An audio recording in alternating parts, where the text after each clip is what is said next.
1700 సంవత్సరాల క్రితం పాండవులు కౌరవులు నివసించినటువంటి నేల. ఈ నేలలో భారతదేశంలోనే ఒక మంచి టూరిజం ప్లేస్గా ప్రఖ్యాతి కాంచినటువంటి స్థలం ఇది. దీన్ని ఇక్కడ స్థానికులు చెప్పినట్టుగా గతంలో ఎంతోమంది కలెక్టర్లు, ప్రభుత్వ అధికారులు, ప్రజాప్రతినిధులు వచ్చి అభివృద్ధి చేస్తామని చెప్పారు. అనుకున్నంత మేరకు కాలేదు. 20వ తారీఖు రోజున తెలంగాణ రాష్ట్ర మంత్రివర్యులు, టూరిజం శాఖ మంత్రి జూపల్లి కృష్ణారావు గారు, అదేవిధంగా దేవాదాయ శాఖ మంత్రులు కొండ సురేఖ గారు, టూరిజం చైర్మన్ రమేష్ రెడ్డి గారు వాళ్ళ అధికారులతో ఇక్కడ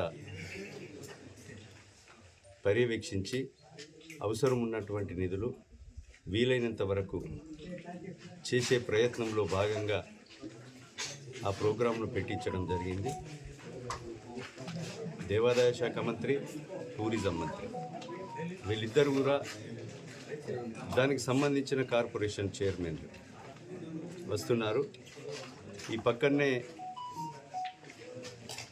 వేల సంవత్సరాల క్రితం వెలిసినటువంటి దేవుడు భూలోని వెంకటేశ్వర స్వామి ఈ ప్రాంత ఆరాధ్య దైవం. ఈ దైవానికి ఎక్కేదారి దిగేదారి కావాలని భక్తులు కోరుతున్నారు. దాని గురించి కోడవటంచ లక్ష్మీ నరసింహస్వామి ఈ నియోజకవర్గానికి కాకుండా ఈ ప్రాంతానికి ఆరాధ్య దైవమైనటువంటి కోటంచ లక్ష్మీ నరసింహస్వామి ఎక్కడ కూడా గుట్టల మీద, బోడుల మీద నరసింహస్వామి వెలుస్తాడు. భారతదేశంలో ఎక్కడ చూసినా కూడా ఒక కొడవటంచల్లోనే, రేగొండ మండలం కొడవటంచ గ్రామంలోనే, భూపాలపల్లి జిల్లాలోనే వెలిసినటువంటి దేవుడు కొడవటంచ లక్ష్మీనరసింహస్వామికి కూడా రాష్ట్ర ప్రభుత్వం, ముఖ్యమంత్రి గారు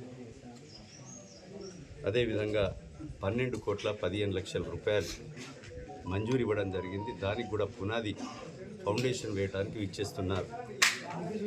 ఆడ ఫౌండేషన్ వేసి పాండవుల గుట్టను సందర్శించి అక్కడి నుండి మైలారం గృహాలను సీనరీ చూసి కాకతీయులు నిర్మించినటువంటి గణప సముద్రం చెరువును సందర్శించి, కోటగుళ్ళు సందర్శించి రామప్ప వరకు వెళ్ళడం జరుగుతుంది.